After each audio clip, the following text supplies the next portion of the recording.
Pinabulaanan ng Kagawaran ng Edukasyon ang mga napapabalitang ipinagbabawal ng ahensya ang pagsasagawa ng mga Christmas party sa mga paaralan. Babala ng DepEd sa publiko, maging alerto at huwag magpapaniwala sa mga ganitong fake news, lalo pa at hindi ito ang unang beses na may mga nagpapakalat ng pekeng impormasyon gamit ang pangalan ng ahensya. Alamin ang kabuuan ng balita sa aking report. Nagpaalala ang Department of Education o DepEd sa publiko na huwag basta-basta maniwala sa mga nababasa online. Yan ay matapos ang kumakalat ngayon ng mga maling impormasyon kung saan ipinagbabawal daw umano ng ahensya ang pagsasagawa ng Christmas party. Ayon sa DepEd, fake news ito at wala silang ibinababang direktiba kaugnay dito.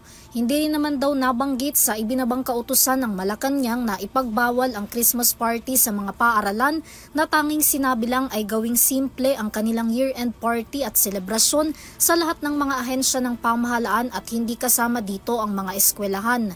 Samantala, hinikayat naman ng Kagawaran na ang sinumang makakita ng kaparehong anunsyo na hindi totoo na i-report ang mga page na nagpapakalat ng fake news na nagdudulot ng kalituhan sa publiko. Para sa EuroTV News, Vanessa Cleofas, sumasaludo sa bawat Pilipino.